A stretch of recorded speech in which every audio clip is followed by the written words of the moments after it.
This is Open Door with Vince Robinson. In-depth conversations with people who are making a difference in the lives of others here and around the world. Culture is at the heart of who you are.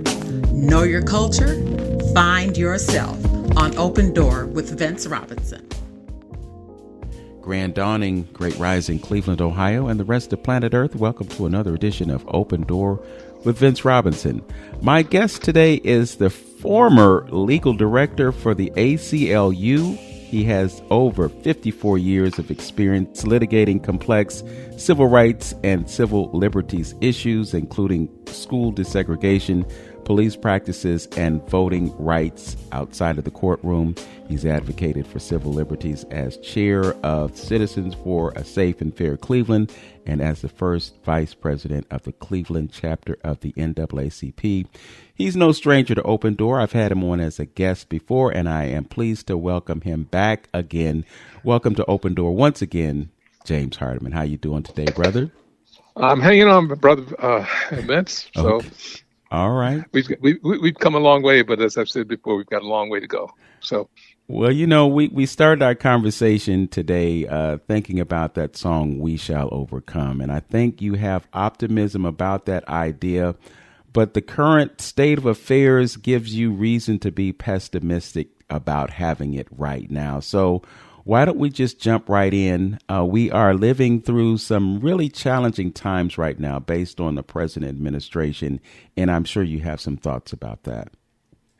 Well, it's concerning that the majority of the voting public put a man in office who was had a criminal record, who told everyone that he didn't believe in diversity, wanted to get rid of some of the more productive members of society, had a position on climate that would take us back years, and touted himself as the law and order president who wanted to take America back to a time when it was great. And it might have been great for him back in the 60s, but for a lot of people that look like me, it wasn't so great in that we had to sit in the back of the bus. We went to inferior separate schools. We couldn't get the jobs for which we were qualified. So if that's what he wants to do, I think he's taking steps in that direction. But it's really disappointing that many Americans support his policies and him as a person. I would have thought that by 2025, we would have made substantially more progress. And yet I realize that we've still got a long, long, long way to go. Well, considering your extensive experience in civil rights and litigation, I'm sure that you have been able to observe that we've faced these conditions before. And I say that as being someone who lived through the Reagan administration and the Bush administration and having an awareness of the Heritage Foundation and the fact that the things that they're doing now are things that they wanted to do in the past. Yeah, well, I've got a few years on you, Vince. I lived through the Eisenhower administration, the Kennedy administration, and the Johnson administration. And I remember a situation in Little Rock, Arkansas, where when they sent black kids to school, they closed the school down rather than have or provide black kids with the same kind of education. They also did that in Virginia and various other communities around the world. And then we thought that we had made a dent in the situation. And in 1964, we passed the Civil Rights Act, which, with all of its flaws, was better than what had come before. And we were on a trajectory that should have and could have made us one of the more progressive countries in the world. But apparently the pendulum swung the other way. And now we're in a situation in which the president doesn't believe in climate change, wants to torpedo the economy, wants to tax the poor and give significant breaks to the rich, wants to talk about back in the old days when America was great, and wants to eliminate all efforts of teaching our history in an accurate manner. So I'm a little less optimistic today than I was back in the 60s, but hopefully during my lifetime, and if not in my lifetime, during my children's lifetime, the pendulum will swing back the other way. Yes. And I kind of understand that the thought we shall overcome suggests that we are in a subservient position, and I get that. But when a majority of the American public votes for a person who embodies all the worst traits of society, then will we overcome? I don't know. Well, I guess the question in my mind is, what can we overcome? I mean, one of the things that we're dealing with is institutional racism, and Obviously, and some of that stuff is just so hardwired into processes and procedures that it's really difficult to eradicate. I find it ironic that in this city we can declare racism a public health crisis, but we don't really have a plan for dealing with it. We can get together and have conferences and meetings and talk about the issues, but I don't really see the execution of a strategic plan. Do you think it's even feasible to tackle racism as a public health crisis? I think it's feasible. The question really is, in what manner, and will it be effective insofar as really addressing the core issues? And I'm aware of the fact that we've chipped away at some of the edges, and we've eliminated racism in, for example, housing, to some degree, though not in all respects, employment. We were able to convince the Department of Justice to file a lawsuit against the city of Cleveland for the manner in which they mistreated minority people. And all of those things will, at some point, hopefully at least, have a positive effect. But the reality is we still have separate and inferior schools, not only in greater Cleveland, but across the country. We still have police officers that are mistreating people. We still have a president who wants to get rid of history, in the sense that he doesn't want to talk about issues that involve discrimination. He calls that divisive, and feels that any mention of our history creates a situation in which white people feel inferior and black people are trying to elevate themselves. The reality is, I recognize we have a lot of issues. We've come a long way since the 60s or even the 50s. But whether or not we'll ever overcome, that remains to be seen. I would hope so. And maybe I'm an eternal optimist, but we didn't get here overnight, and we're not going to dig ourselves out of this hole overnight. Yeah, I'd have to agree, and I would say that we've probably come a long way since the time that we were picking fields of cotton. And based on your experience in your life, what can you say has been the progress that we've made? I know you referenced a few things, but what do you think the progress that really has been made? Well, when I was a young man, housing segregation in the city of Cleveland was the rule rather than the exception. Cleveland itself was a divided city. Black people, for the most part, lived on the east side, and white people lived on the west side. Black people could not, in many instances, rent, buy, or own properties in certain sections of town. The federal government was complicit in this discrimination, and in large measure helped segregate cities like Cleveland, Detroit, Boston. And as a result, we ended up with separate and inferior schools. So we have gotten to the point where we can now say our schools are not feeling the effects of racism, but that's not entirely true. So aside from education, we've still got police officers, and I'm thinking George Floyd, who feel that it is open season on African Americans or even brown people that don't look like them. So now we have uh, black police officers, but unfortunately, many of them are indoctrinated into the police culture, which doesn't help the black community. So we've made some progress there. And I can speak to housing, I can speak to employment, I can speak to police, community relations. I can even speak to voting.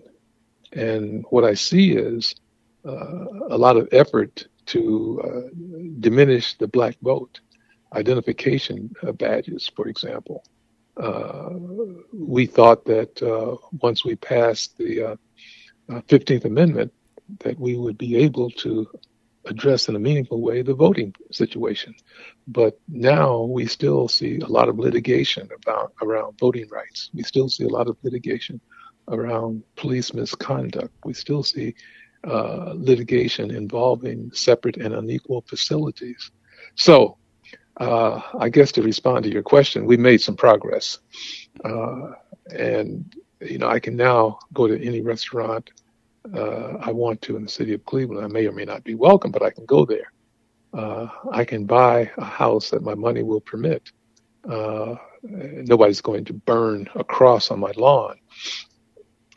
So that's a step in the right direction, but it's not where we envisioned we should be 50 years ago. Yes. You mentioned the consent decree a few moments ago, and I was just wondering what you feel the impact of this consent decree has been on the city of Cleveland. Well, I've heard some police officers lament the fact that they now are in a position where they have to document their activities, and that it's now the responsibility of bureaucrats to second guess their activities. But these, in many instances, are the same police officers that didn't mind busting a black person in the head because he didn't show them appropriate respect. And I still remember a lawsuit that we were involved in many, many years ago, in which African Americans primarily were denied the same opportunity for employment as law enforcement officers as their white counterparts. It got to the point where there were a number of police shootings, police misconduct, and even when it didn't make the news, it was well known that police could mistreat people, particularly black people, without any repercussions. And the NAACP was the first organization that called for an investigation by the Department of Justice into the pattern or practices of misconduct, basically violation of search and seizure, police brutality, and those things. And the Justice Department heard the call, and after the NAACP made the initial call, a number of other organizations came together and also requested that the DOJ come into Cleveland and investigate. The DOJ did come in and issued a report that documented what we all knew, that police were involved in far too many instances of misconduct. As a result of that, after some negotiations, the city of Cleveland agreed that there was a problem with its police department and signed a court order authorizing changes, including the development of various policies and practices that were intended to address and hopefully eliminate police misconduct. So this was in 2015, so we now are in the 10th year of this consent decree. And there has been some significant progress. Okay. Are we there yet? By no means. Okay. Have we changed hearts and souls? Not really. But Yeah, hopefully, and that's one of the issues that I have with DE&I initiatives, and I want to talk to you about that, and we'll do that sure. when we return. This is Open Door with Vince Robinson on 95.9 FM WOVU, Burton Belcar Community Radio. I'm speaking with civil rights attorney James Hardiman. We'll be right back after this. WOVU 95.9 FM, Our Voices United, a community radio station.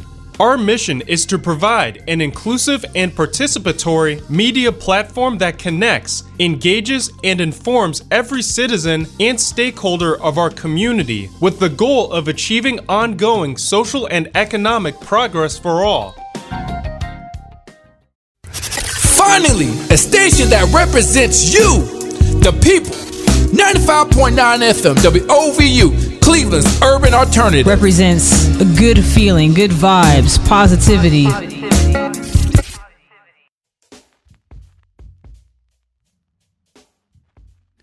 Welcome back to Open Door with Vince Robinson and the conversation with civil rights attorney James Hardiman. We've just been talking about the impact of the consent decree on police officers in this city. And one of the things that I'm hearing from what you're saying is that they had issues with being accountable for their actions. And I think you're saying that we've seen some improvements in that. I mean, now they're wearing body cams, even though sometimes, somehow the footage mysteriously disappears in certain situations. But they may not be able to get away with murder as much as they have, but they continue to do that. On the other side of things, we're looking at diversity, equity, and inclusion, and we're seeing massive pushback on those measures. And I really see that it's kind of crazy that so many companies in this country could endorse DE&I programs and then have an about face in such a sudden and abrupt manner and pull the plug on those things. First of all, I'd like to ask you if you think DE&I initiatives have been effective in terms of instigating change. They've been effective in the sense that they educate people and provide opportunities for people that have been excluded from the mainstream. There's a question as to whether or not it was too little. And in many cases, it was too little. It was putting a Band-Aid on a serious wound. But this president has threatened institutions, including colleges and universities and cultural institutions, that federal funds will be withdrawn if they continue to teach reality.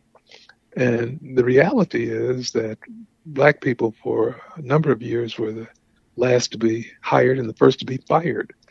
For a number of years were obligated to sit in the back of the bus, could not get jobs for which they were qualified, and were subjected to police misconduct. That's an established fact. So that's not divisive, that's just reality. Historically, Black people were brought from Africa and enslaved. We all know that. But to teach the reality, apparently, is something that this administration takes issue with. On the one hand, and I see the governor just recently signed into law a bill that required the teaching of civics, but how can you teach civics without teaching the Constitution? And if you teach the Constitution, you're aware that the 13th Amendment outlawed slavery. The 14th Amendment established equal protection and provided that people born or naturalized in the United States are citizens of the United States. And the 15th Amendment gave people the right to vote. So that's civics. But when we start talking about it, we get various administrators that take issue with us teaching reality. So is our society more diverse than it once was? Absolutely. But this president apparently wants to turn the clock back to a time when he thought we were great because we did not have the same access to opportunities as our white counterparts. So a lot of companies are now running scared and are of the opinion that if they continue with their DEI initiatives, that they will lose support with this president. I see where the African American Museum in Washington, D.C. Is a target of the Trump administration. And I've seen that museum. I've seen a number of them. I've seen that one. It reminds me of all the obstacles that we overcome or had to overcome in order to get where we are. And apparently, in this administration's view, that's a divisive institution. And he has threatened to withhold federal funding, which basically would destroy it. So I see a lot of criticism from this administration that liberals are ruining the country, but the reality is just the opposite is occurring from my perspective. If I can't teach my children that at one point in time they had to sit in the back of the bus, they had to pick cotton to make ends meet, that they had to go to separate and unequal schools, that they had to bow and scrape in the presence of their white counterparts. If I can't teach that reality, then I think we are not anywhere close to achieving the American dream. Well, I don't think that it can be argued that America has not become the country that it has based on what black people have contributed to the history of this country. I mean, if you just look at the inventions that we were responsible for, the fact that we have been a creative and industrious people despite all of the obstacles that we faced, it just seems ludicrous to me that you would want to erase that part of history just as a means of assuaging your own guilt about what you have done to a population. So this whole idea of erasing history is problematic. But the other thing that is concerning to me is that we as a people don't know our history, and we want to blame them for us not knowing. But I think we have a certain level of responsibility to teach our children and to make sure that they are aware of who we are and what we've done. And I think, with social media being what it is, we're learning a lot of things that perhaps the powers that be want to push back on by eliminating social media websites like TikTok. I mean, last year there was concern that, that they were going to ban it, or maybe it was a situation where they wanted to profit from it, control it, and prevent us from learning what we have learned from those outlets. But it's just amazing to me as a person who has studied Black history since I was a student in high school. The things that I'm learning on Facebook and TikTok and Instagram about Black history and history in general, it's just mind blowing to me. Well, it's interesting that you should make that observation, that you, from high school, were able to learn something about Black history, and that we as Black people have an obligation to teach younger folks what it was like. But I would go a step further. I would say we've got an obligation to the country, not just to ourselves, to teach the country what it was like, what it meant to be Black in America. A lot of schools that have a perceptible admixture of African Americans do teach something about Black history today. But a lot of schools that have limited involvement from the Black community don't feel that it's appropriate. And now with this president, they can justify their actions and say that it's actually divisive to teach Black history. So to the extent that we have to teach our own, that's been the situation for many, many, many years. And in our history, I think we had gotten to the point where we had convinced at least some institutions to recognize the contributions of African Americans. But now, according to this administration, that's divisive, that's racist, and it's something that should be eliminated. Yes. And I find it kind of interesting that a lot of people of color that supported this administration are not speaking out when this administration attempts to whitewash, pun intended, history, and act as if some of the things that happened didn't really happen. And if we mention them in a formal environment, that in and of itself is racist. And I'm appalled at the fact that, one, Black people would not rise up and call, another pun intended, spade a spade, to acknowledge that they made a mistake. This man is doing what he threatened to do. And meanwhile, we're going back to the time when we have to teach our children history by word of mouth, as opposed to being taught in institutions of higher learning. Yes. Well, I have to set the record straight, because the education that I got about Black history in high school was not from the school. As a matter of fact. Oh, I see. In my history class, I asked the teacher about Black history, because I'm reading the textbook and I don't see us in there. I told him, I said, I know about Dr. King and I know that at some point we were slaves, but what was happening in this period? What was happening in that period? Why isn't this in the book? And you know what his answer was to me? What's that? He said, I can't teach you because I don't know and I wasn't taught. Oh. So he was honest, and what? Yeah, he's honest. He was honest, but what I did as a student in high school is I wrote a paper for my English class on the Reconstruction era in American history, and my history teacher gave me the opportunity to read my paper to the history class. So, now, what school did you go to, Vince? I went to Massillon Washington High School, home of the Mighty Tigers. Yes, I understand. I know a little about that history. Yes. So, but think of the kids that didn't have, or went to schools that didn't have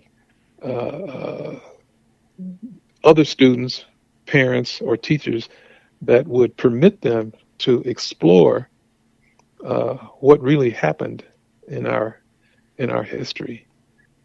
You were a person who had obviously a thirst for knowledge, but in far too many instances, people that have had little, if any, experience with Black folks don't know, and as a result, don't care what happened. I kind of remember the old Elvis Presley movie, Jailhouse Rock, in which all the inmates were white. Well, that's not like any jail that I'm familiar with. Right. But it wasn't, until later that we started to see Black faces. Sidney Poitier, for example, Harry Belafonte.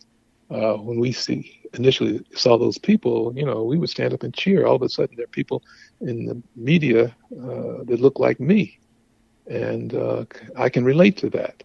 But in far too many instances, if our educators don't know what they don't know, then we're destined to repeat the sins of the past. Yes. And I think that's happening to a lot of people. And, you could learn from your parents and they from their parents and so on and so forth, but that is not a substitute for institutionalizing the reality of history in America. Yes. Well, I think really the reality is that they don't want to empower us by giving us history and awareness of who we are and how great we are. So I think it's just an aspect of that institutionalism that exists to prevent us from knowing. And I do find it ironic, too, that in many schools back in the day, there were Black teachers who were conscientious and did provide some type of history education to their students. But there's been tremendous pushback on that, and curriculums are designed in such a way that we don't receive that knowledge. We're going to continue this conversation in a few moments. I would invite you to join us on the other side of this spot. This is Open Door with Vince Robinson on 95.9 FM WOVU, Burton Bell Carr Community Radio. Our voices united. We'll be right back. Attention listeners, WOVU 95.9 FM, Our Voices United, is now streaming on iHeartRadio. We are the same community radio station with the same mission. Now with another way to bring you the content you need 24 hours a day, 7 days a week. You can still find us on WOVU.org and still listen to us anywhere on the free WOVU mobile app. Those are not going away, but you can also find us on iHeart.com and on the free iHeartRadio mobile app. However you choose to listen, keep it locked for the latest content as we continue to provide a platform for you, the best audience in the land, right here on WOVU 95.9 FM. Our Voices United, a Burton Bell Carr community radio station.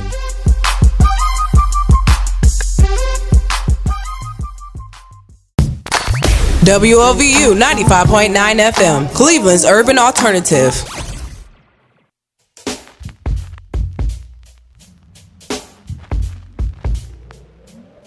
Welcome back to Open Door with Vince Robinson and the conversation with civil rights attorney James Hardiman. James, I want to talk to you about solutions because, we're kind of in a reactive mode, and we've been here before. We've been in this place for a long time. And I'm just wondering what kinds of things that we can do to push the needle to advance our own cause. Do you have any ideas about that? Well, the pendulum will swing back. Hopefully during the latter part of my lifetime, but if not, during my children's lifetime. So public opinion will inevitably reveal the fallacy of what we are now seeing. So as a lawyer, I believe for the most part in the rule of law. The consent decree that was intended to reform the Cleveland Police Department was a step in the right direction, but it was only a step. The school desegregation efforts were steps in the right direction, but they were only steps. The Voting Rights Act was a step in the right direction, but only steps. So what I'm trying to say is that we can accomplish a lot through the judicial system. But the reality is we've got to put people in positions of power that will advance our objectives. We don't vote. That's just the reality of the situation. And if we don't vote, we get what we deserve. The Supreme Court has been stacked by conservatives that don't believe in the right to choose. They don't believe that it's appropriate to give people accused of crimes the same consideration that other people receive. So until we get to the point where we start to get serious about registering and educating people on the issues, we may be destined to continue to repeat the sins of the past. So the pendulum will eventually swing back, and we eventually will see a situation in which we made some progress. We've made progress with the police. We made progress with housing. We made progress with employment. But we ain't there yet. And we've got to put people in positions of power so that they will be able to advance our agenda. You made reference a while back about Reconstruction. And Reconstruction came and went almost in a blink. And many people still remember that Carl Stokes was the first African-American mayor of a northern metropolitan city. But that was more than 50 years ago. And now we become complacent. We don't believe that things are going to change if we go out and vote. And as a result, we get what we deserve in many instances. So I think that we've got to convince people that the current administration is there because in many instances we did not address issues that were important to us. We didn't go out and get our people in positions of power. And I think that will be the ultimate resolution. When we have people that look like us, think like us, and are committed to our agenda to be in decision-making positions. Yeah, when you talk about the importance of voting, we always tend to focus on the federal elections, the national elections, and so forth and so on. But I've heard many people talk about the importance of voting on the local level, and I think we could see the evidence of that here in Cleveland. But at the same time, and I'm just thinking about the judicial makeup of Cuyahoga County. Yep. Most of the judges are Democrat judges. And the same Democrat judges that are connected to an idea of liberals who, seem to have more compassion for people of color than Republicans do in large measure. But at the same time, when you look at the rate of young people who are sent to adult prisons, the highest rate of that is here in Cuyahoga County. Perhaps it's, Democrat Party politics that results in the folks who are chosen to run in those judicial races. I don't know. And then you also have the lack of participation by us in large measure because we don't vote at the rates that we could. I'm just wondering how much of a difference it would make here if, people were more engaged in voting. Well, it's one thing to register people to vote. It's another thing to educate them as to the issues and as to the people who are making decisions on their behalf. What we learned a long time ago is that people vote, number one, based on name recognition, number two, party affiliation, and number three, on money. So if I've got more money, then I can run a more expansive campaign. If I happen to be a Democrat or a Republican in a Democratic or Republican community, I have a better chance. And if I happen to have a name, I'm not going to mention those names, but I think we all can remember some names that we didn't know anything about those people, but we knew it was a name that we recognized. We didn't know if they were good, bad, or somewhere in between, but at least we had heard their name before. And as a result, we voted for them as opposed to doing our homework and trying to figure out what is their track record. There are a slew of new judges on the common pleas bench now. Some of the old judges that aged out, many attorneys were glad to see them go. The jury is still out on the current crop of judges. But at some point in the not too distant future, we'll have a report card on them as well.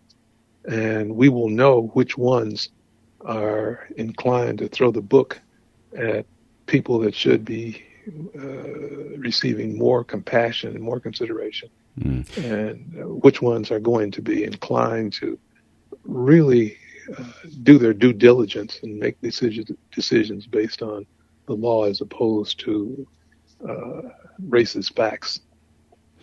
That's an interesting observation. I'm reflecting on an event that I attended that involved police cadets who were interfacing with people in the community, and they're fresh, they're young, they have this idea of what it's going to be like to be a police officer, and they're talking about being compassionate and so forth and so on.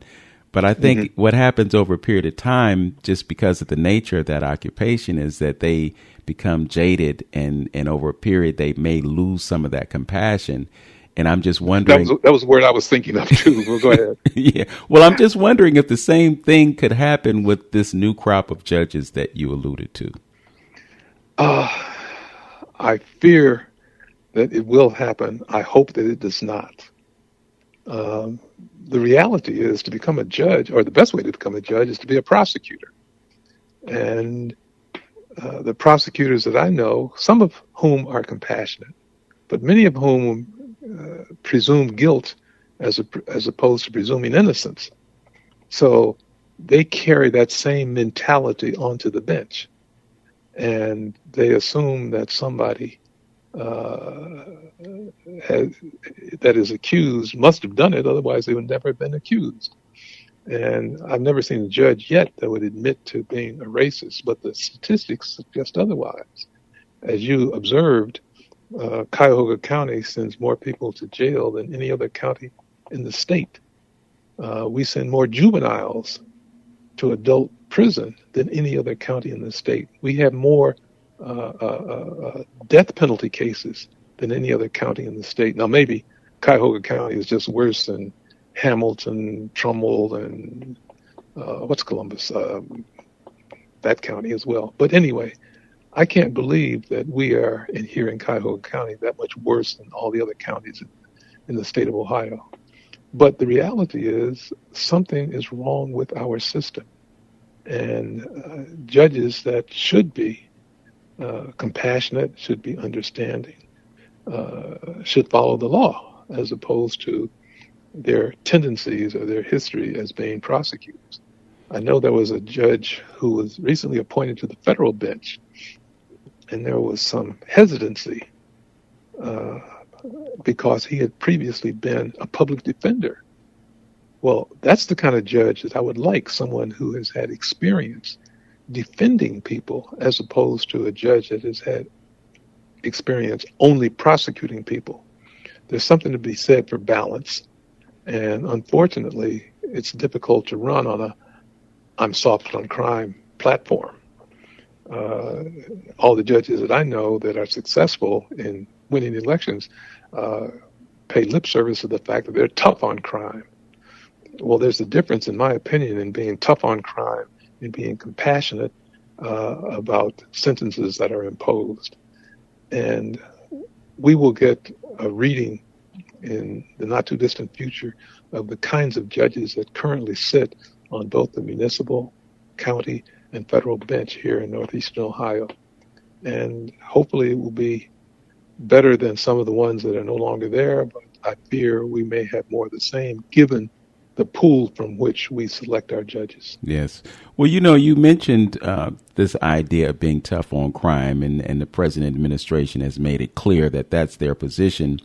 But there have been Democrat presidents who have expressed the same thing. I mean, we can look back at what happened during the Clinton administration, and then, we also know that President Biden was a part of that scenario. But, you also had President Obama talk about being tough on crime, and I think it's a popular issue just because one of the number one concerns of voters is crime. It's public safety. I mean, I go to ward meetings from time to time, and typically the first half hour of a ward meeting is the precinct commander having a conversation with residents who are telling them or telling, that commander what's going on and asking what they're going to do about it. So public safety is a huge concern to folk, and it's it's a primary campaign issue.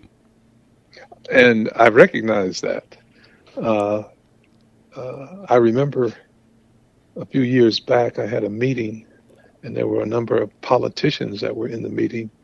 And if I mention their name, you would probably recognize them. But they were saying that when a group of black men are congregating with no apparent objective or no legitimate objective that's visible, that they want to have them arrested.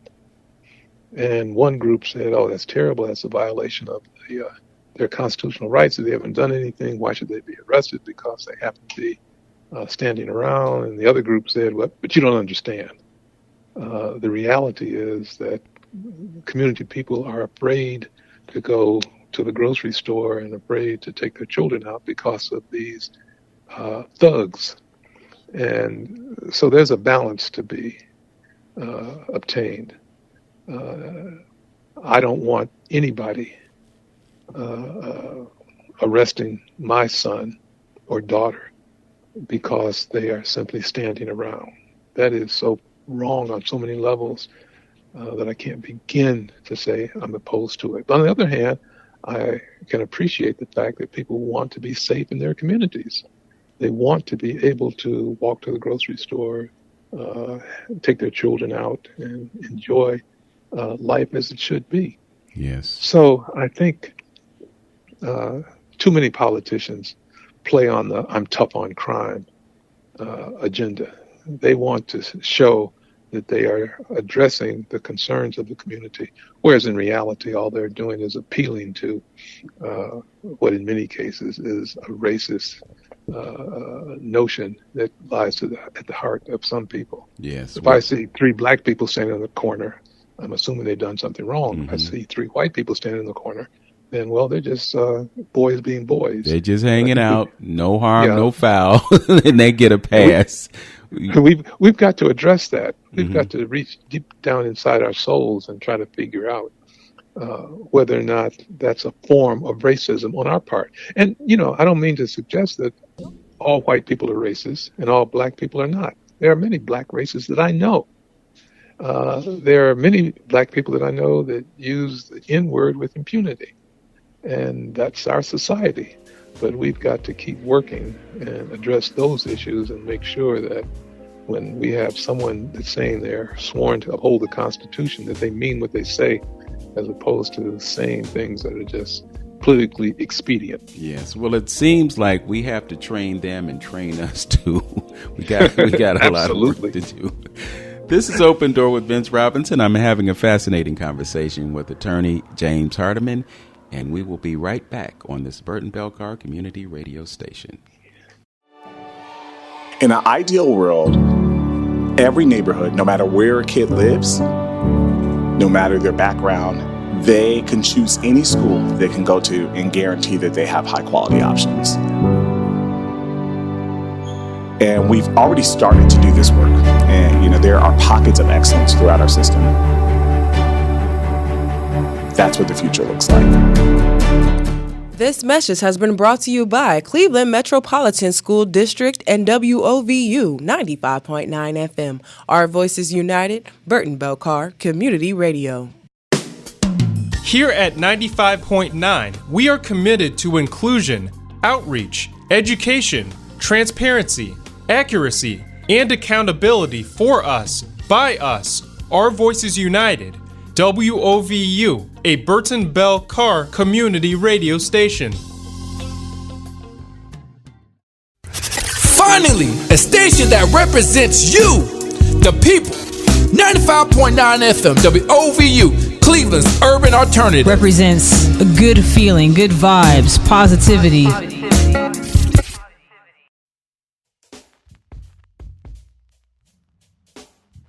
Welcome back to Open Door. We've been exploring the complexities of life as it relates to black folk in this country, in this city, and in this county. You said something really interesting about the difference between a judge that has a public defender background and a prosecutorial background.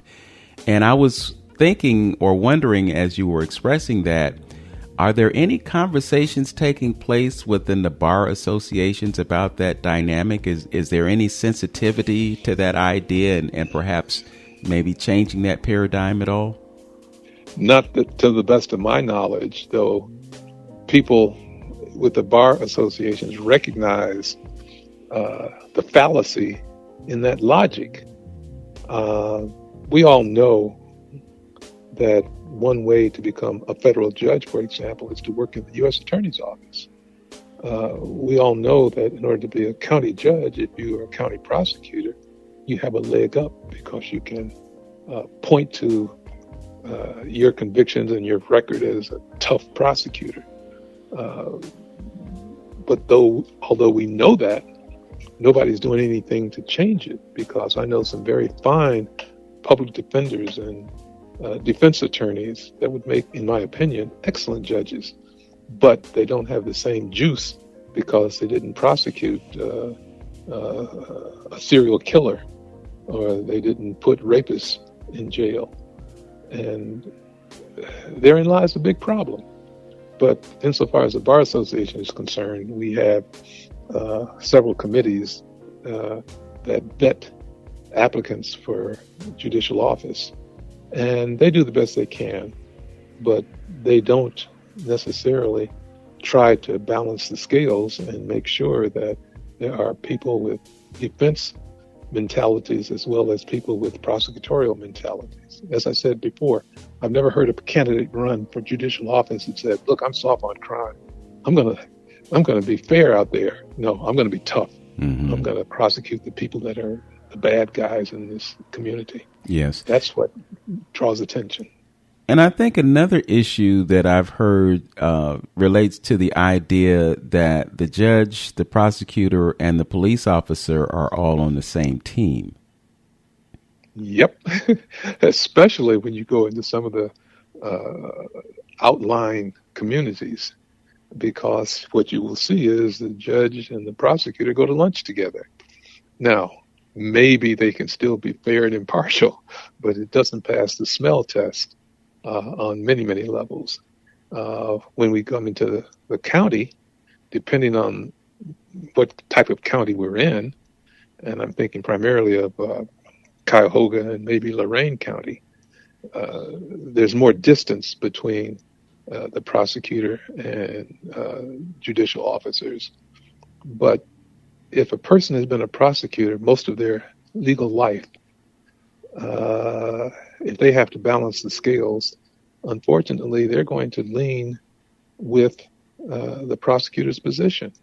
And even though we all know and we pay lip service to the fact that all people are given the presumption of innocence, what does that really mean? If he was innocent, why was he arrested?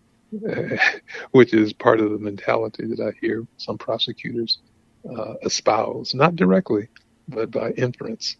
So judges should apply the same standard that they require of juries, presumption of innocence, proof beyond a reasonable doubt, those types of concepts. But in some instances that gets lost because, as you said, they become jaded and they start to presume that a person who gets arrested must have done something.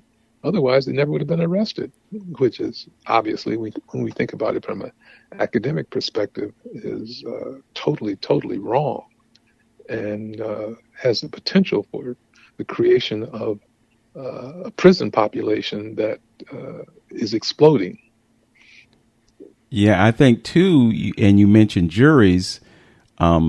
We don't serve on juries to the extent that we could. And when you talk about, a jury of your peers, when you step into that courtroom as a defendant, and you look and see those 12 folks and they're all white, and that implicit bias is built into their judgment, it's not a good situation. Well, defense attorneys like to ask when they're impaneling juries, can you be fair? Can you be impartial? And the people who say they cannot be fair are summarily excused.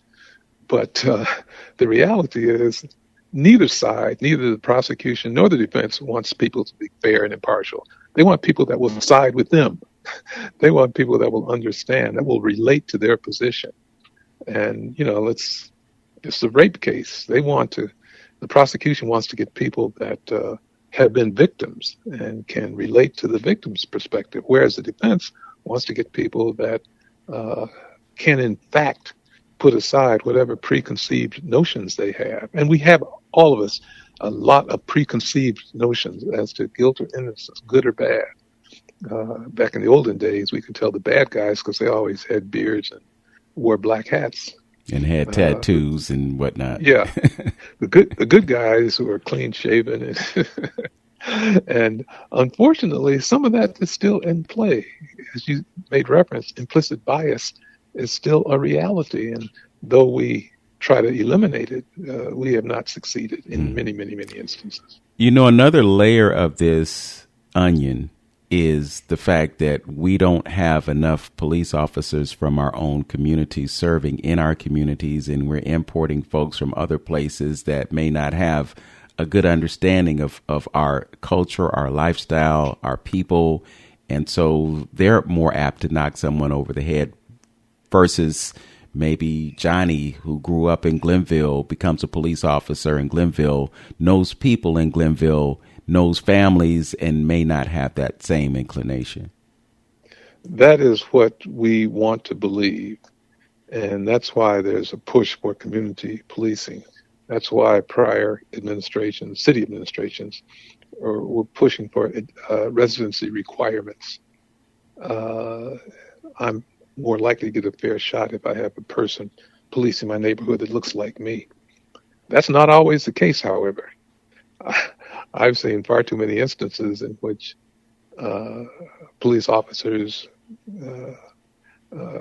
forget where they came from and accept the code of blue. So we would hope that they would, in fact, give people that look like them the benefit of the doubt. And in theory, that's how it should be, but it's not always the situation in practice. Yes. So then I would think about the mentality of someone who would want to have that job. I mean, there was a time when nobody wanted to be a police officer because it was not something to aspire to.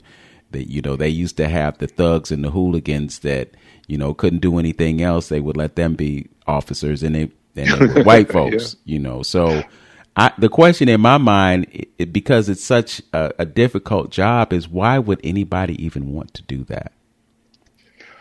Well, there's a certain amount of prestige in wearing a uniform and carrying a badge. But by the same token, there's a certain amount of responsibility that comes with that prestige. If I can tell people what to do, I'm an authoritarian person. And in many instances, people enjoy that power. And so a person who enjoys that power but doesn't understand that with that power comes responsibility is not the kind of person I would want on the police force. And we have all kinds of psychological tests that we administer to applicants in hopes that it will weed out the bad apples. And in some cases it does. But in other cases, people are able to slip through the cracks and presume that they have authority that extends above and beyond the Constitution. I'm a cop, so I can tell you what to do. I carry a gun, so don't mess with me type thinking. Whereas other people understand that they're individuals, that they have a responsibility to do the right thing, and that some people are simply suspicious of authority, and they have to learn how to diffuse those situations. And under no circumstances should they be using excessive force, even though they could.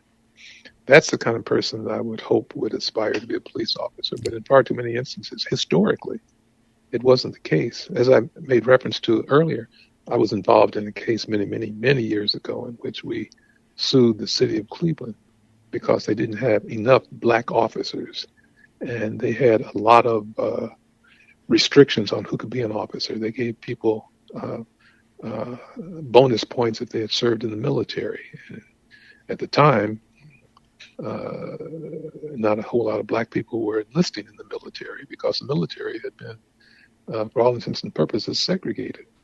And they were able to screen out qualified applicants because of the fact that they had that authority. And so as a result, we had a police force that was disproportionately non-minority.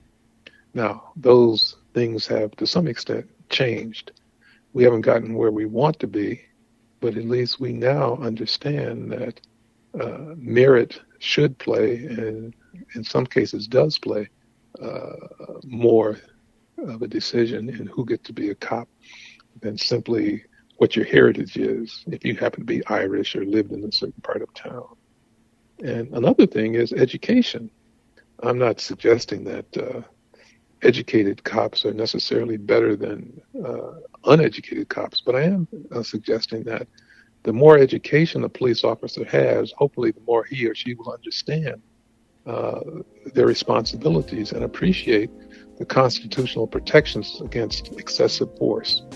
Even though they have a badge and a gun, hopefully they will appreciate the dynamics that go into a certain neighborhood, a certain environment, and not shoot first and ask questions later, or hit first and justify it at some subsequent date.